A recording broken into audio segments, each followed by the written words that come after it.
Bonjour, je m'appelle Anne-Marie Fortin, maître d'enseignement au service des enseignements généraux. Dans cette capsule, nous allons voir comment citer les idées d'un auteur en utilisant la paraphrase. Lors de la rédaction d'un travail ou d'une présentation orale, il faut savoir citer convenablement un auteur et pour ce faire, il existe deux types de citations. La citation de texte, où vous citez mot à mot un extrait de texte d'un auteur, que nous avons vu dans la capsule 7, et la citation d'idée, où, cette fois, vous reformulez l'idée d'un auteur dans vos propres mots. Dans les deux cas, la référence auteur-date est indiquée entre parenthèses. Regardons d'un peu plus près certaines caractéristiques de la citation d'idée. La citation d'idée, appelée aussi paraphrase, fait d'abord appel à votre compréhension du texte d'un auteur et ensuite à votre capacité à reformuler autrement son idée avec vos mots. Elle permet de rendre plus fluide la lecture d'un texte car vous utilisez vos propres mots et votre structure de phrase. Attention, vos phrases doivent être complètement différentes de celles de l'auteur. Il ne s'agit pas de conserver la même structure de phrase en remplaçant uniquement les mots de l'auteur par des synonymes. Reformuler l'idée d'autrui, c'est beaucoup plus que cela. C'est restructurer le texte, modifier la syntaxe, donc la structure de phrase, et varier le vocabulaire à l'aide de synonymes, tout en conservant l'idée originale de l'auteur. Si vous conservez certains mots de l'auteur, vous devez les mettre entre guillemets français pour signaler au lecteur que ce ne sont pas vos mots. Attention, vous ne donnez surtout pas votre opinion sur l'idée de l'auteur dans le paragraphe où se trouve votre paraphrase. Regardons maintenant brièvement les étapes requises pour paraphraser une idée. D'abord, intégrez la paraphrase dans votre texte. Ensuite, introduisez votre paraphrase avec le nom de l'auteur. Exemple, selon Saint-Amand et Boulay ou d'après Saint-Amand et Boulay. Si vous choisissez de ne pas annoncer le nom de l'auteur, il devient alors d'autant plus important de mentionner la référence à la fin de la citation. Remplacez les mots importants, nom, adjectif, verbe, adverbe, par des synonymes. Modifiez ensuite l'ordre des mots en variant les charnières logiques ou en remplaçant un verbe par un nom par un verbe, etc. Indiquez toujours la référence auteur-date avec le numéro de page. N'oubliez pas, vous empruntez l'idée de quelqu'un d'autre.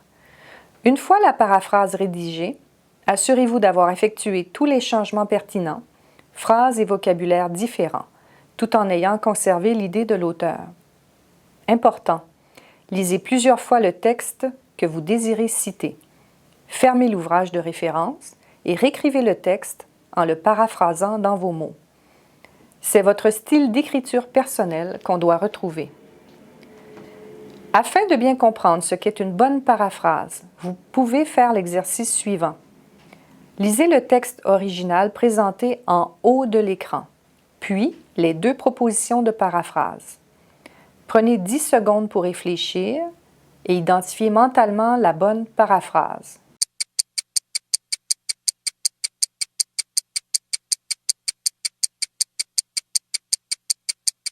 Vous avez choisi la paraphrase A. Bravo!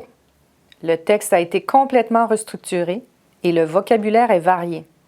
L'idée de l'auteur a été conservée et la référence auteur-date est mentionnée. Vous avez choisi la paraphrase B. Désolé, ce n'est pas la bonne réponse, car la référence auteur-date a été identifiée, mais la partie de texte mot à mot n'est pas entre guillemets. Attention, vous êtes en situation de plagiat.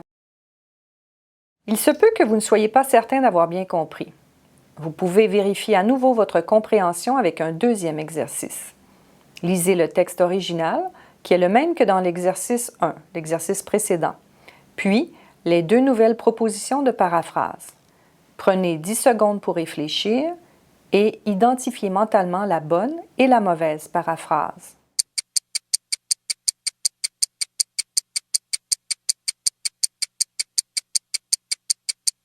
Vous avez choisi la paraphrase C. Dommage, ce n'est pas la bonne réponse, car un extrait de texte a été recopié intégralement sans guillemets, ni indication de la référence auteur-date. Attention, vous êtes en situation de plagiat. Vous avez choisi la paraphrase D? Bravo, vous avez bien compris le principe, car l'idée de l'auteur est résumée en d'autres mots, le texte emprunté tel qu'elle est mis entre guillemets et la référence auteur-date est mentionnée. Voyons maintenant la citation orale. Nous avons insisté précédemment sur le fait que vous devez toujours indiquer vos références lorsque vous citez un auteur. Par souci d'intégrité intellectuelle, il en sera de même pour vos présentations orales. Dans un tel cas, vous introduisez l'extrait au moment jugé opportun et vous mentionnez la source de référence. N'oubliez pas, la référence complète, auteur, date, page, titre, etc., doit être présentée à la fin du diaporama. Il est bon de savoir que dans un diaporama, vous devez non seulement présenter les références pour les citations, mais présenter également les références des figures, des tableaux, des images, etc. Dans un travail de recherche, il y a plus de citations d'idées que de citations de texte, sujet que nous avons vu dans la capsule 7. Mais toutes les citations doivent compter seulement pour 10% de votre travail. Alors soyez vigilants. Un travail de rédaction n'est pas une compilation de citations. Et n'oubliez pas que l'important, c'est d'apporter votre contribution personnelle.